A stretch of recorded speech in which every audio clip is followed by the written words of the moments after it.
Reconnect, that doesn't sound good. Hi Facebook, have I reconnected? I hope that works. Let me know. I'm just going to lift you up a little bit because I'm going to be doing a split screen on Instagram shortly with a lady whose name you might be familiar with, Dr Harriet Holme. And hi Andrea, hello, hello, hi, hello Rupert, hello Susan, hi there.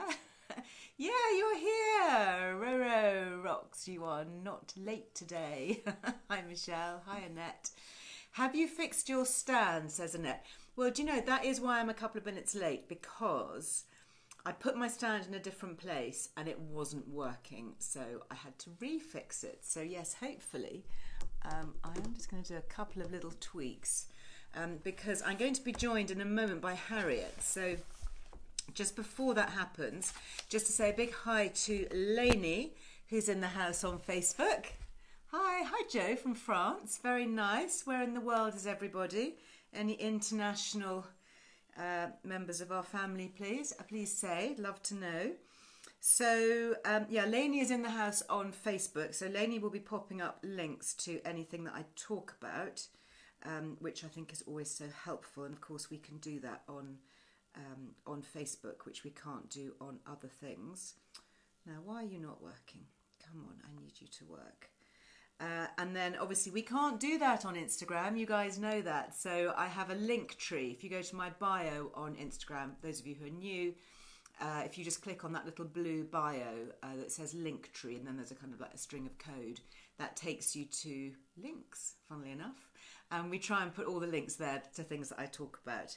Doesn't always work, because sometimes I go off piste and then my team are going, oh my goodness, she's talking about this and we haven't put a link to it. But you can almost always find links to everything on LizEarleWellbeing.com. Okay, all the podcasts, all the articles. Liz Loves, if I talk about something and there's a discount code, go to the website, just look up Liz Loves. There's this massive long list now of all these amazing brands, mostly small, independent, British, female founder-led brands, because that's kind of the guys that I want to support, the guys and girls. But there are really useful things there. Everything from vitamins to food to drinks to chocolate to clothes to jewellery to makeup to all the fun things that make up well-being. The wonderful world of well-being that we're having today. Yes, I am. Oh, with that in mind, actually, a couple of you are asking, I'm just having a look on here, about the Optibac supplement, because this runs out on the 28th of March, so it's a bit of a last call. This was this one, this little purple pot. It's called Optibac for Women, and it has 2 specific strains of beneficial bacteria proven to get down into the pelvic area. So we're talking about vaginal flora, things like cystitis, repeated UTIs, bacterial vaginosis, all those things. Really, really helpful. I discovered Optibac for Women a few years ago, actually, with recurrent cystitis, and it has been amazing. And I recorded a podcast with a nutritionist who's done a lot of research with Optibac. So take a listen to that. You'll find that as part of the Liz Earle Wellbeing show on my podcasts. And anyway, they have given us a really generous 20% off. And I think they've even got bundles. And you can even get the 20% off that. So if you want to stock up, and I was just checking, and mine here, this one is expiring November. And I've got some more which are expiring in 2022. So I've really stocked up, because, you know, they are quite pricey, these things, and that is just such a really, really good saving. But that's just until the 28th of March, okay, so just to let you know about that. Something else, actually, that my team have asked for, and that is that in the magazine, we love writing quotes from everybody. I don't know if you have seen, but there's lots of ways, actually, where we just share comments. There's a whole section here. This is about podcasts called Tune In. This is some of the highlights. This was Mo Goldat, actually, who I did a podcast with this week. And then here, there's a whole thing about the online community with lots of little quotes. And then at the back here, there's a whole thing on Liz Loves with some of our favourite brands.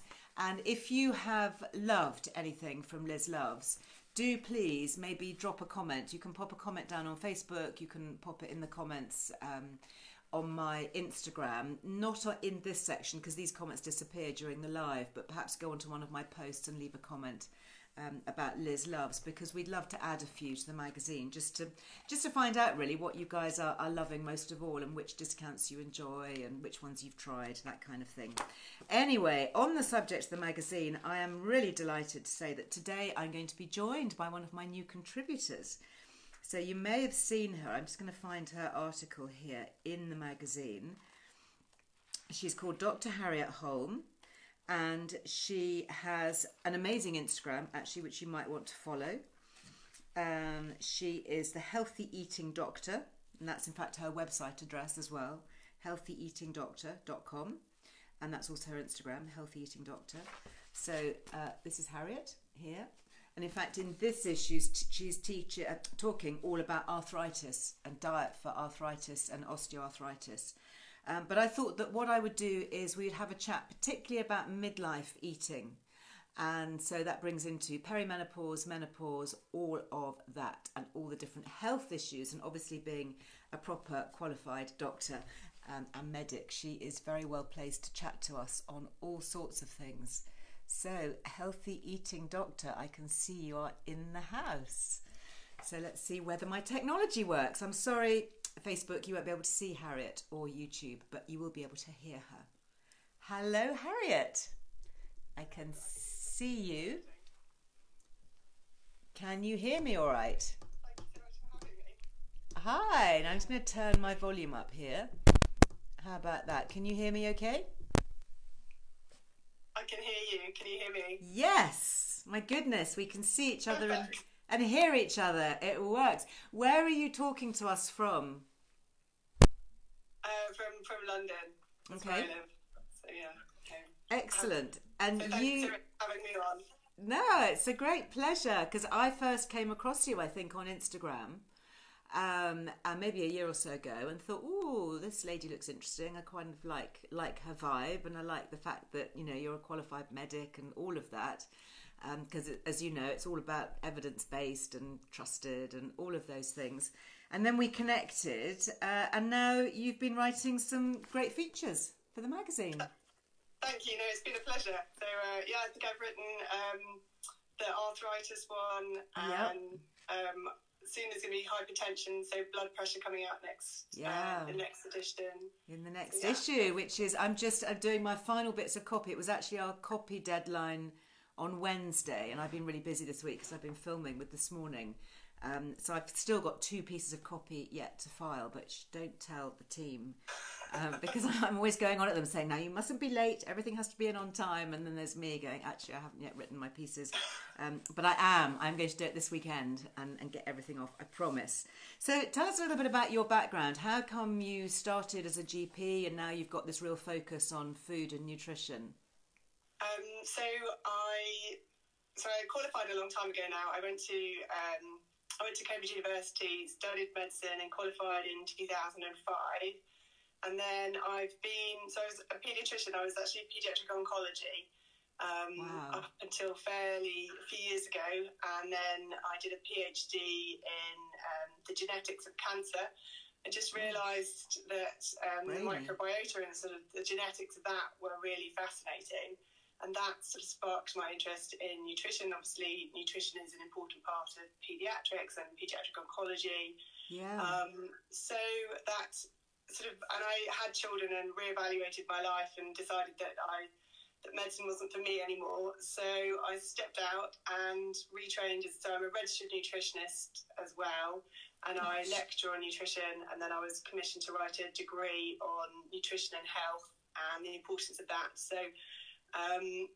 And that sort of sparked the foundation of my website and trying to share really evidence-based nutrition information for long-term health, not about quick fixes, not about sort of weight loss today, but, you know, sustainable long-term health changes. And that I think it's really important to have that evidence base and have the you know, for me, my medical qualifications, my understanding of the science, and then the nutrition all sort of combine to hopefully, you know, help empower people to change their life and eat better. And reduce their risk of disease. So that's about me. So that's my Instagram account and my website. We've all got lots of free information.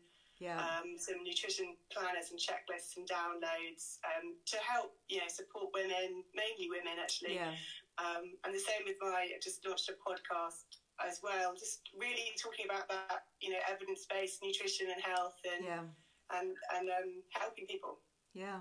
So as an oncologist and somebody, specialising in cancer for so long, what are the connections that we can make between nutrition and cancer particularly?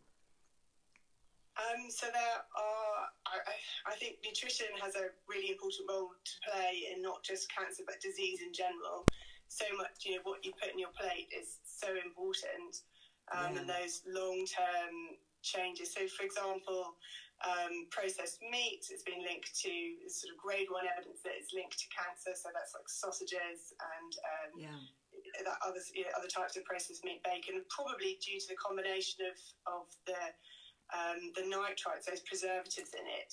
It's interesting, isn't it? I was looking at that recently because I was getting confused between the nitrites in those processed foods, certainly in the really kind of cheaper end of processed foods, and then the nitrates in vegetables.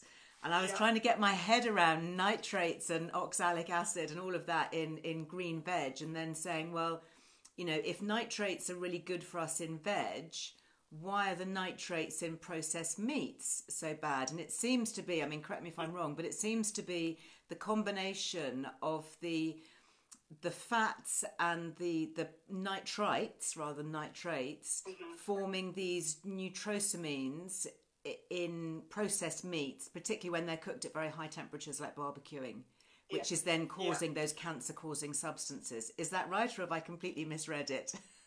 No, that's certainly right. And also just we know that cooking meat at higher temperatures, or cooking meat in general, causes those compounds that can be carcinogenic.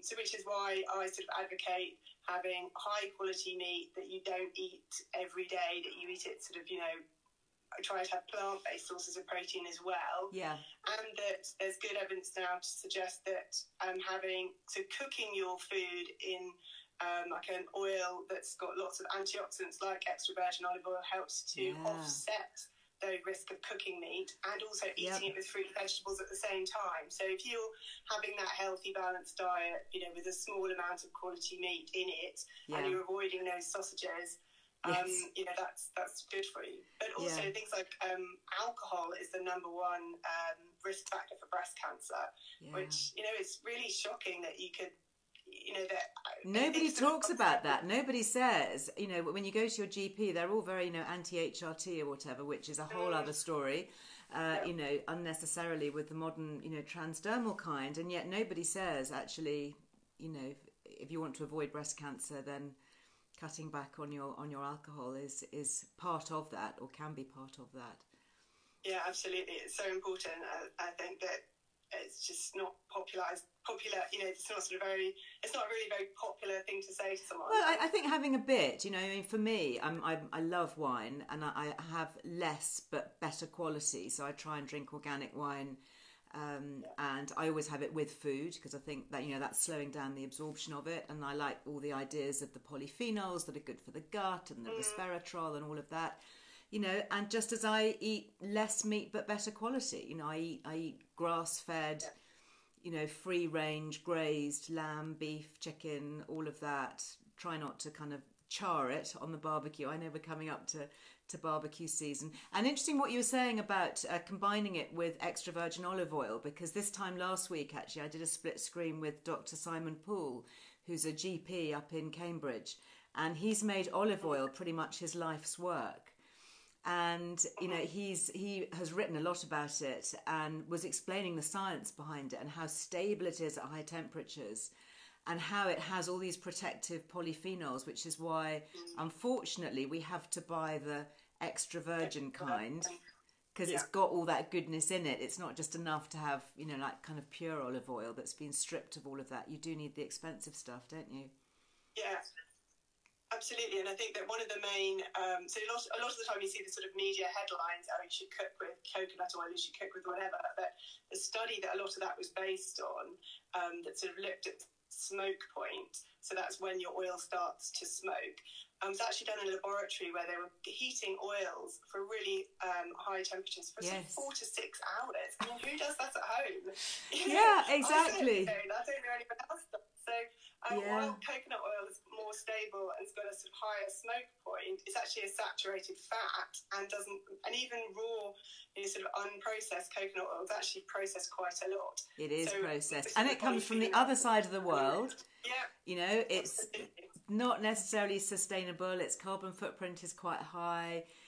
All of that. So you kind of take everything in the round, don't you? I think that was the point that Dr. Paul made last week, is that it may have a slightly lower smoke point than, some of the other saturated fats, but the smoke point is still way higher than any of us would ever cook with, even deep fat frying. I'm being asked a question here about MCT oil. We're hearing quite a bit about this, aren't we? The medium chain triglycerides. Tell us about those. So what, for cooking with, or? No, just sort of general, because people are beginning to take them, aren't they, and add them in coffee. And, that... Oh, okay, yes. So I'm not so convinced on it. I mean, so medium chain triglycerides are absorbed straight into they don't go past the metabolism, they go straight into the lymphatic supply, and so whereas most of your food is absorbed into the blood supply and then goes to the liver and is broken down, that's why sort of people are using them partly as an energy source, I think. And also, I mean, I don't really know that I'm buying the sort of health effects of them, and this is a sort of bulletproof coffee, and the idea that you can run on, sort of drive your body to a more ketotic state where you're having less carbohydrates and you're burning fat. But actually, I think, this all sort of comes down to sort of low carbohydrate diets. So ketogenic diet was actually first devised for children with intractable epilepsy who were treatment resistant, and was only ever meant to be a short-term intervention that was sort of very strictly monitored. And now it's sort of taken over as sort of weight loss craze. And I think that while there's good evidence to suggest that you might get an initial weight loss with it, virtually all people find it, really quite restrictive and then put weight back on. And there's a really interesting study that was done with a huge number of people over a long time, and they showed that if you because obviously once you cut out carbohydrate, you normally have to add something back in. So if you lower your carbohydrate and add in saturated animal fat, so like the sort of Atkins diet where you're having sausages and meat and cheese, to replace those low carbs, it actually increases your morbidity and mortality. Whereas if you replace it with plant-based fats, it actually decreases your morbidity and mortality. So a lot of this stuff is really quite nuanced, and then it's where you're getting your MCTs from. Are they plant-based or are they animal-based? And it's about, I think, sort of taking sort of the bigger picture. How are you, where are you putting it into, if that makes sense? Yeah. It's really fascinating, and I'm interested in the whole kind of genetics as well behind this, because I think one of the things that I've learned over the years is, and talking to so many medical experts about it, is, I mean, it's a bit like HRT, there isn't any one size fits all. We are so individual, and having done some genetic testing myself recently and for my family, just seeing that all of us have different genetic makeup and need different things, and what works for me is not necessarily going to work for you or for the next person, and I think we're going to see more of that, don't you think, in medicine, that there'll be more of this kind of personalization, if you like, of then using medications or lifestyle factors to keep us well?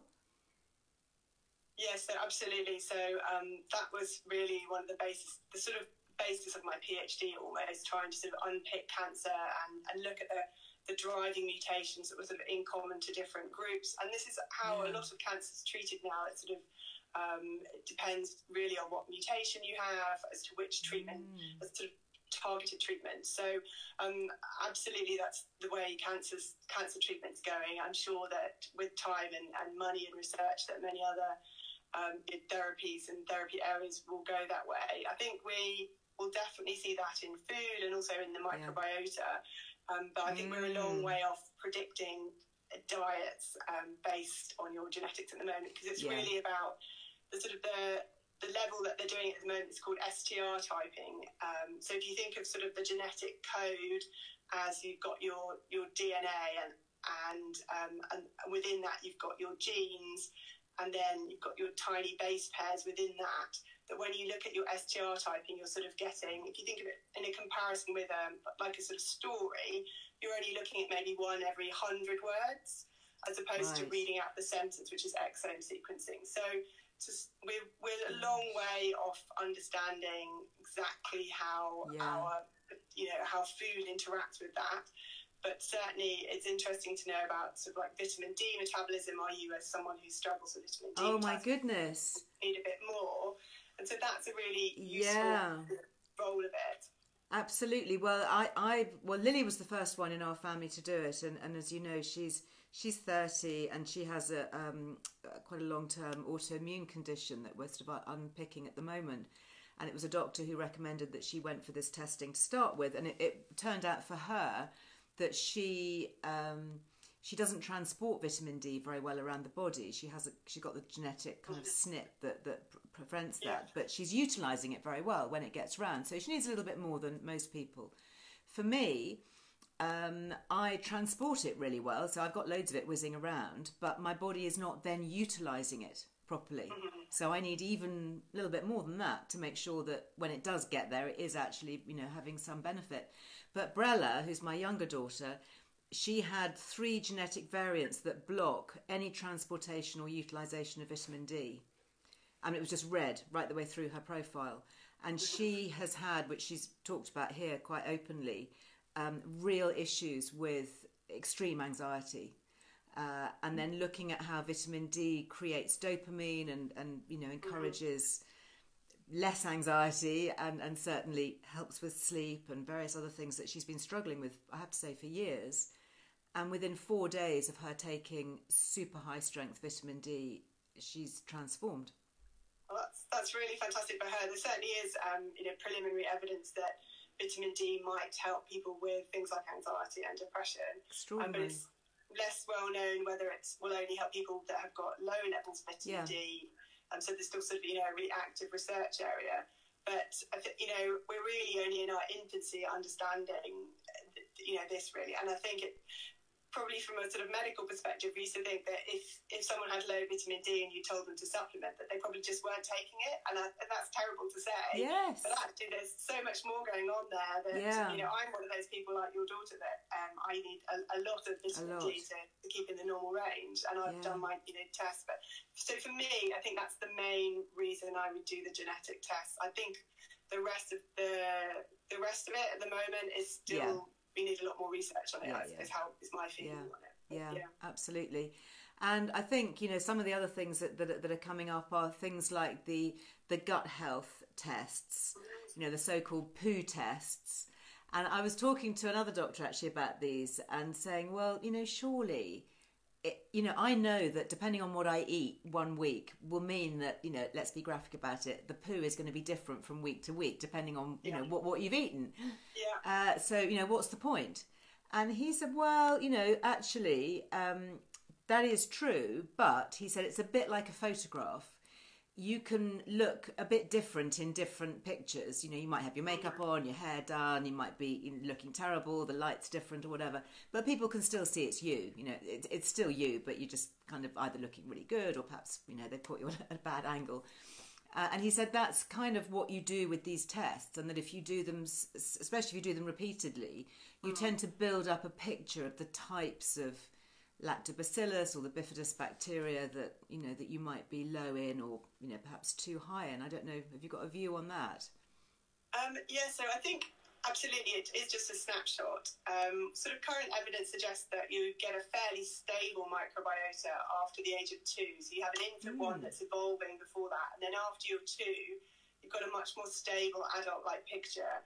And so it's generally pretty stable, your microbiota. Your poo might change, but your microbiota is fairly stable. And that there are things that can change that. So if you change your diet, for example, that will change your microbiota. But generally, it's fairly stable.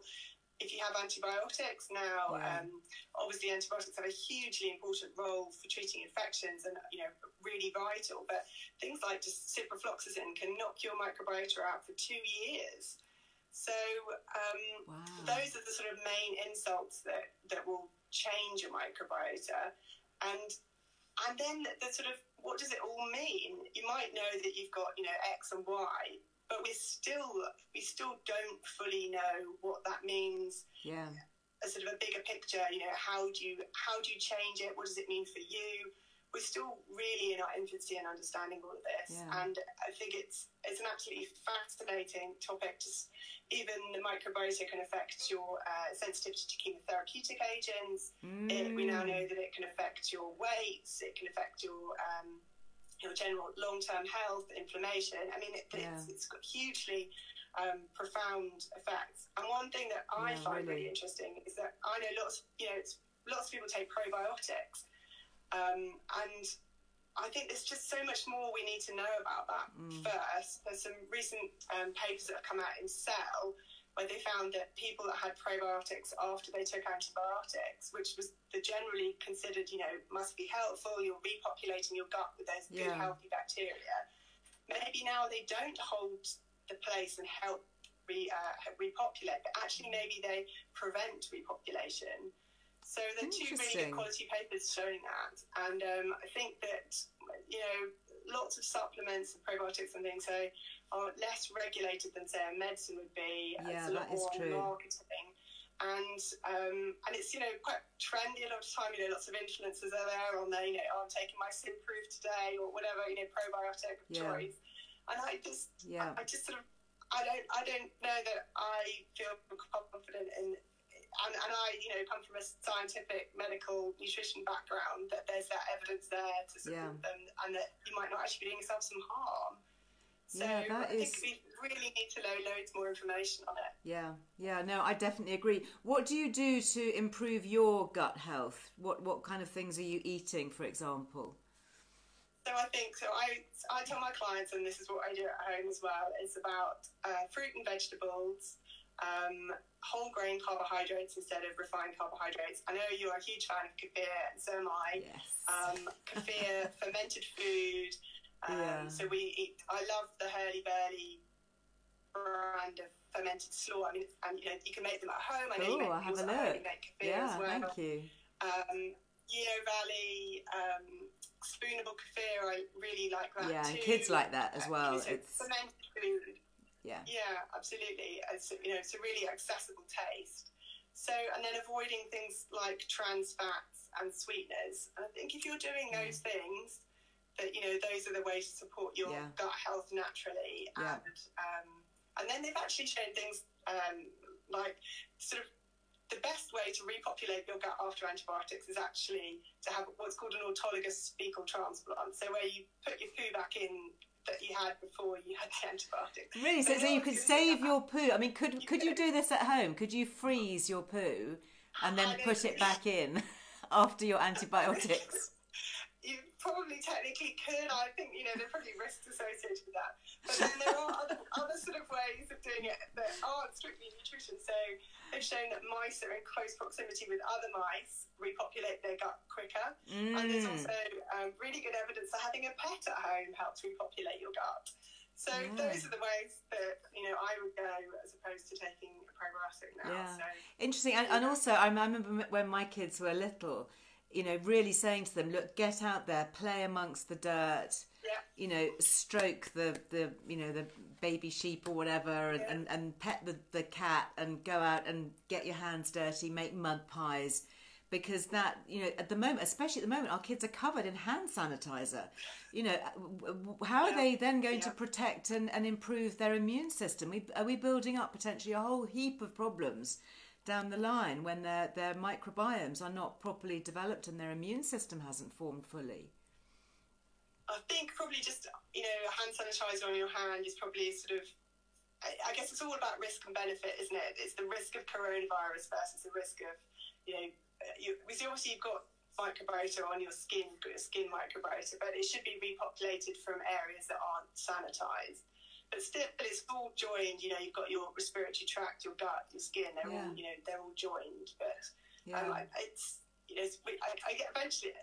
essentially, we don't actually really know what the long-term effects of hand sanitizer are because no one's used it long enough to know. But I would have thought that you've got so many bugs elsewhere that it will repopulate your hands and things. Yes. So, but yeah, absolutely.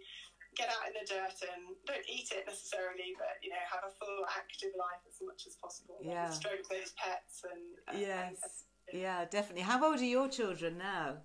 They're 5 and 3. Oh my goodness. So have you had, all the homeschooling and kind of no nursery and all of that as well as your work?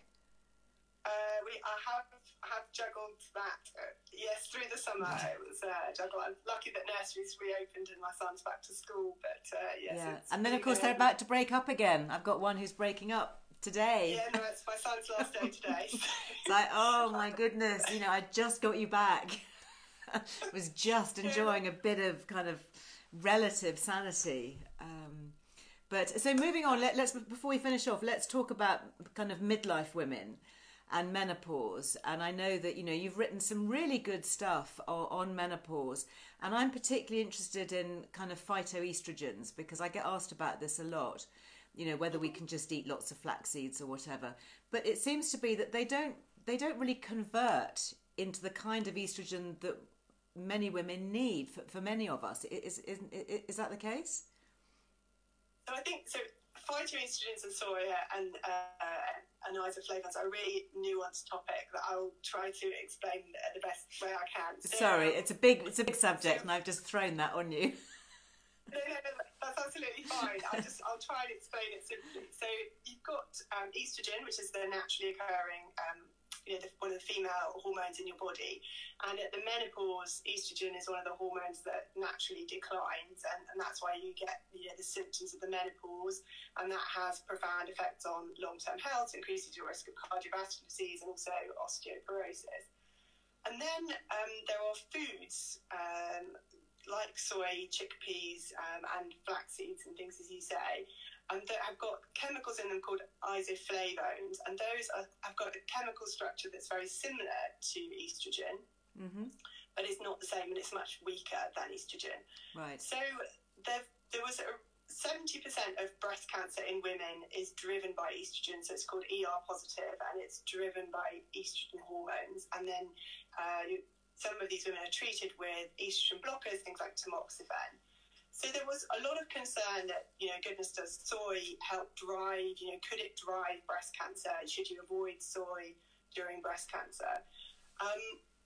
But then there's also the sort of evidence that in Asian countries, they've got a much lower risk of breast cancer, and their diet is very different. And one of the things in their diet that is so different is they eat a lot of soy.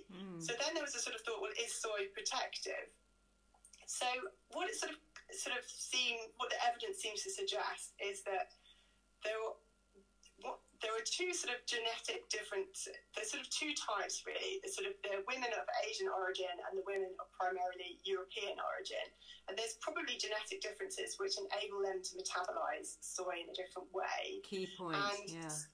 And also their microbiota are different, and that's partly genetics, partly diet, and partly that the microbiota that are more likely to convert these chemicals into more active compounds are seen in diets rich in seaweed and vegetables. So if you're an Asian woman and you've got a diet rich in seaweed and vegetables, you're then more able to convert those isoflavones in the food compared with a European or American origin female. Yeah.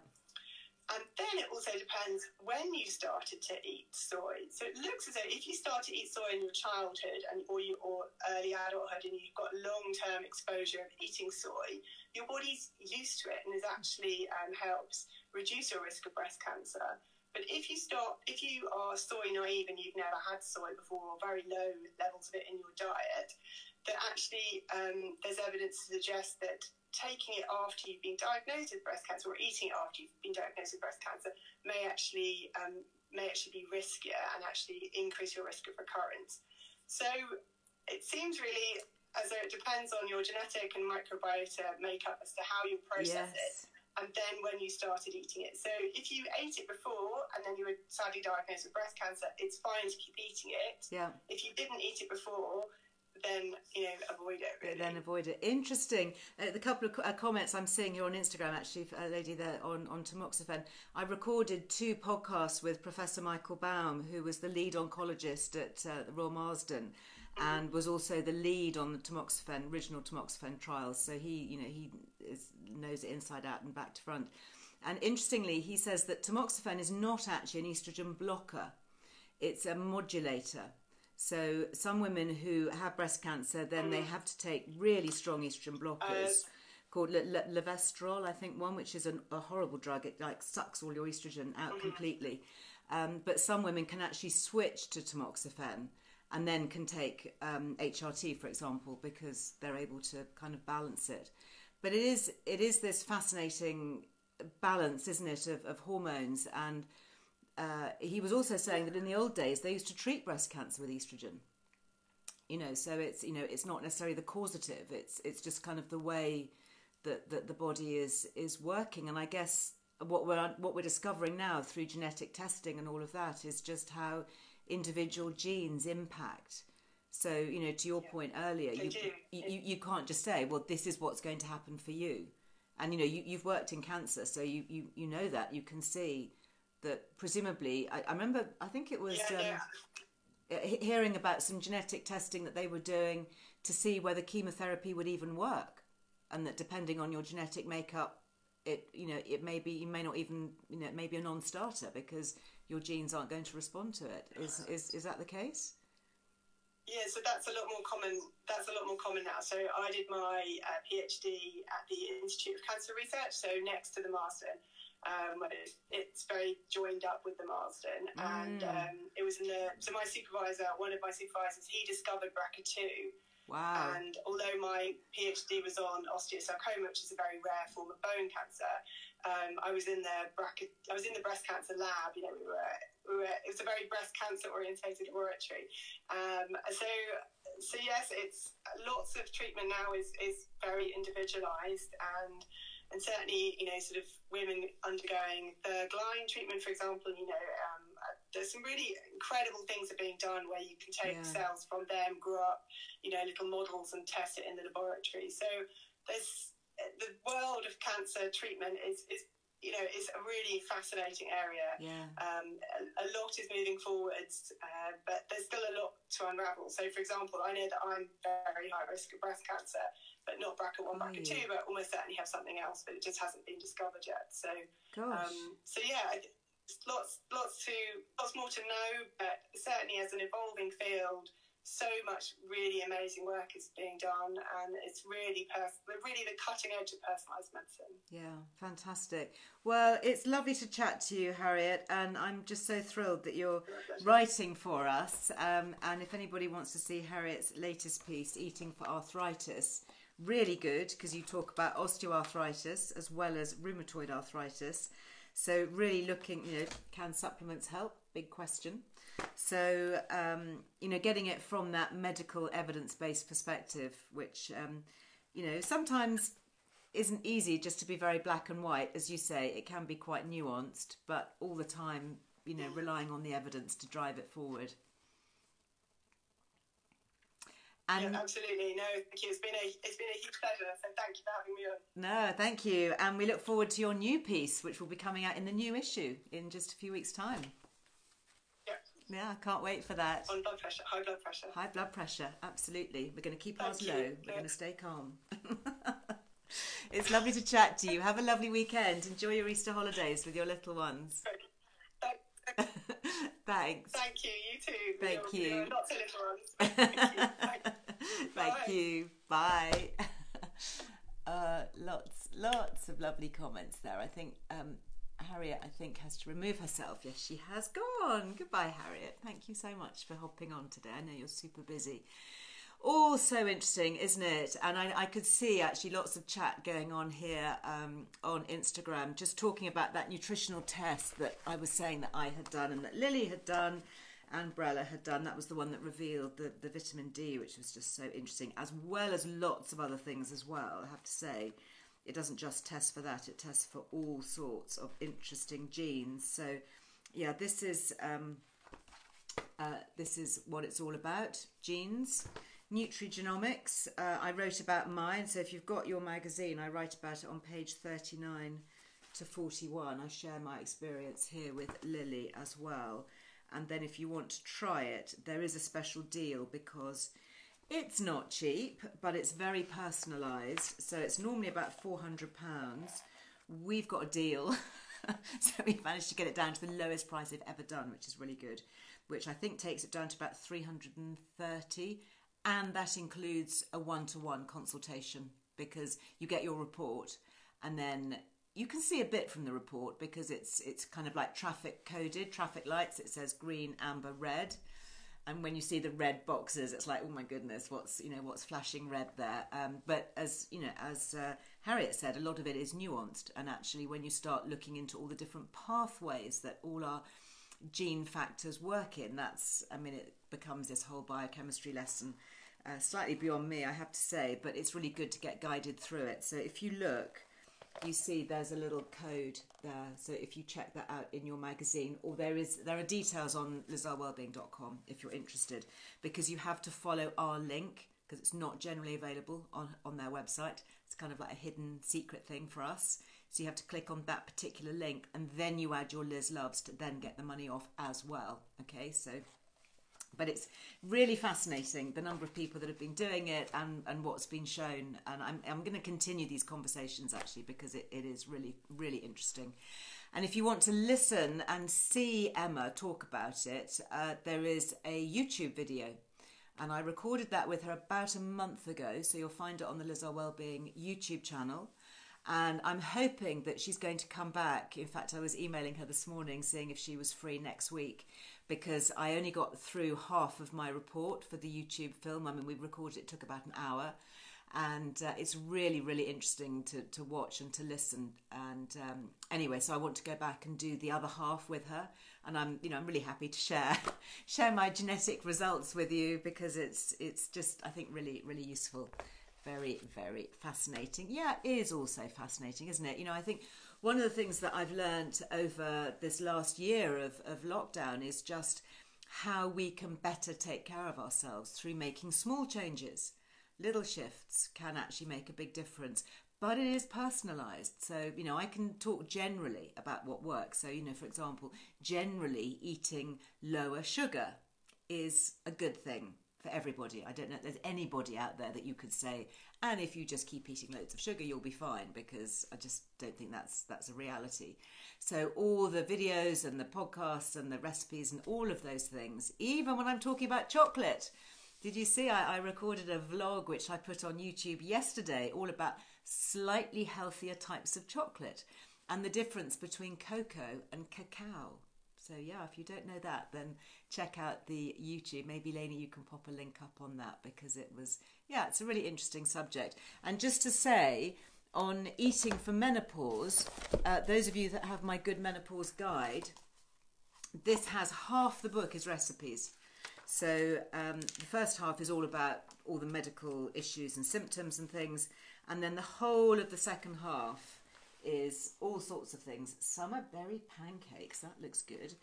So all sorts, lots and lots and lots of things. There's some drinks. There's gut-friendly stuff. That's a chocolate protein shake. This is a really good recipe.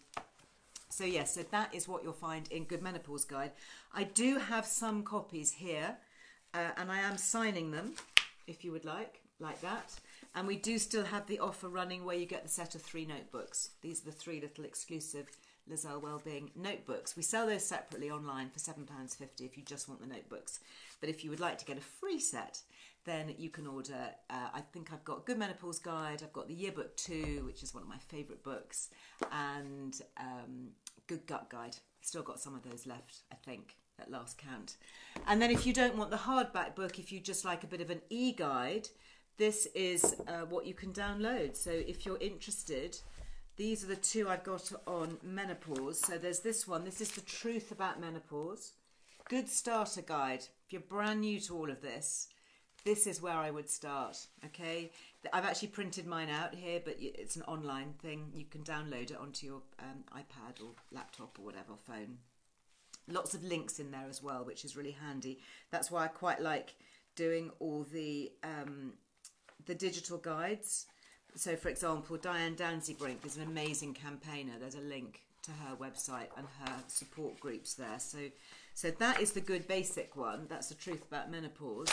And then moving on from that is, I think, possibly my all-time favourite, just because it's so empowering and it busts so many myths, and I get asked so many questions time and time and time again, and that's why I wrote this. It's called The Truth About HRT, because I would find, I would go somewhere in the old days when we were allowed to go places and give talks, or have speak at an event or something, and it didn't matter what I talked about.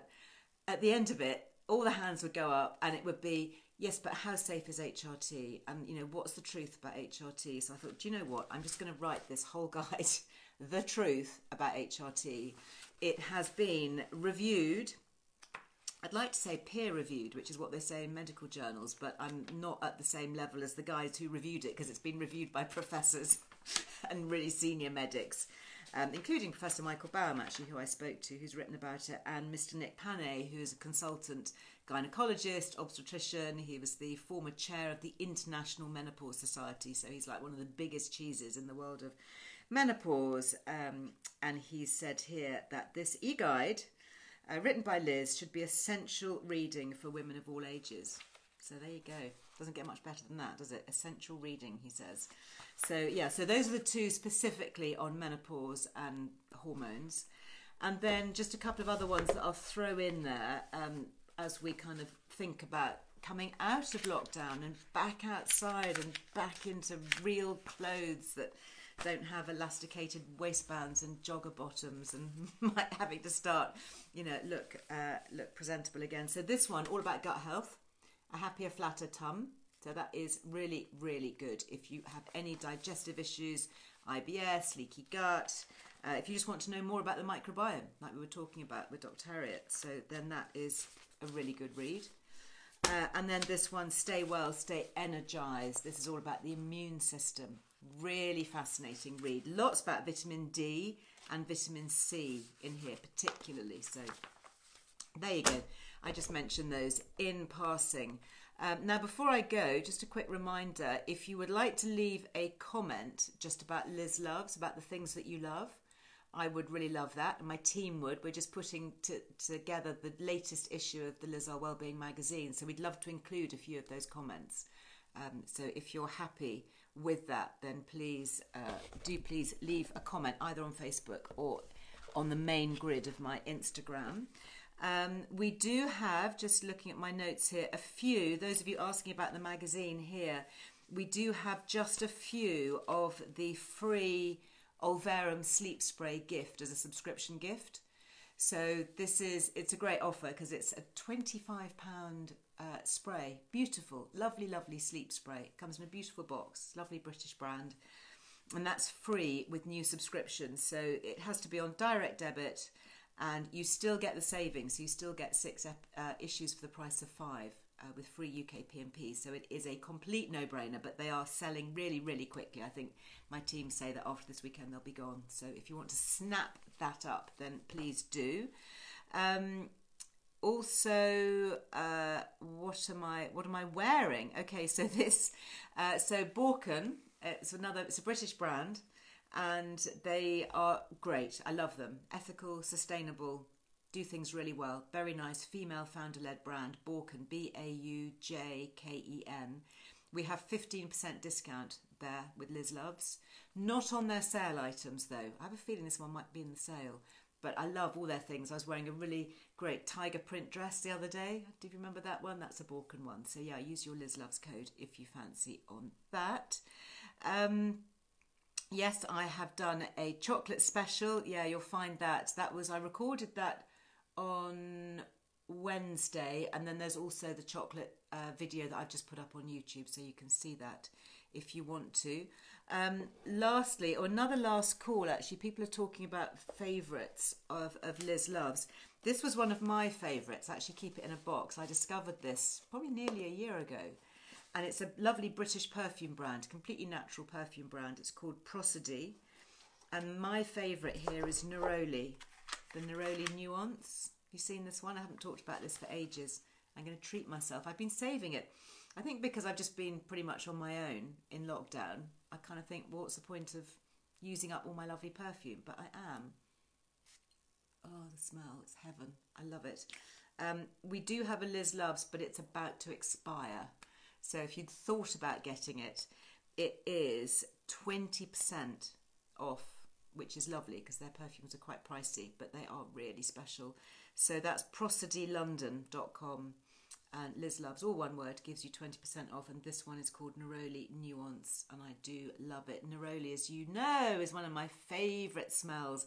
In fact, when I was filming for This Morning here yesterday, we were doing some things with essential oils, and I immediately went, oh, Jeanette, she said, I bought 2 of the Neroli perfume, it's divine. Isn't it amazing? Oh, well, we'll be smelling as sisters when we ever meet at an event or something, because it is a really special one.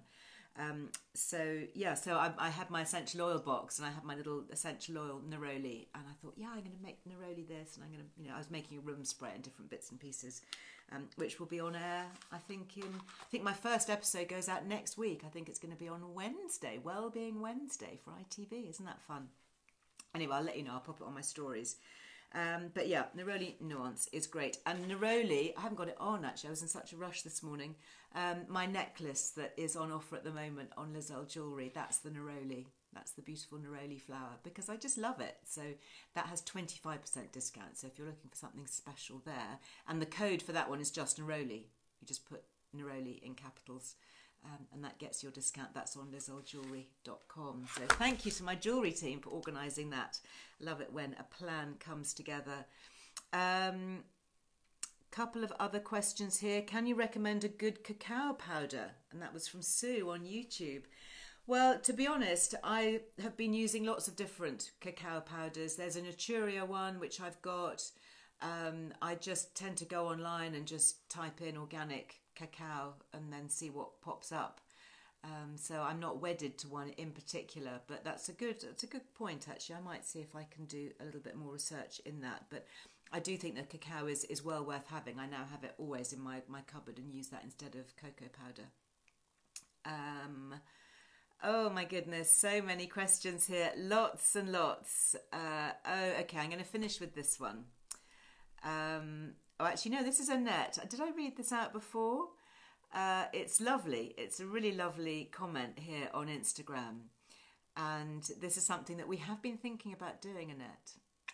So you say, listening today struck me how great it would be to have a Liz Earle Wellbeing festival with all of us in a field, meeting your recommended folks, eating, drinking, and getting to know the community in person. I'm dreaming now, she says.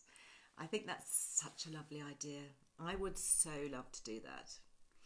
Not sure about the field thing, but, we might have to go undercover somewhere. But yeah, I think it would be really fab, wouldn't it? And all the lovely brands that we connect with. Could get Annie there with all her amazing headbands. And I mean, it would just, yeah. That is the dream. That is the aim. So I don't know that we'll be able to organise it for this year, but yeah. I hope you're all signed up to the newsletter, by the way. If you haven't joined the mailing list for the newsletter, you've got about 2 hours, okay? It goes out at 4 o'clock every Friday afternoon, and there's a lovely one just ready for the weekend.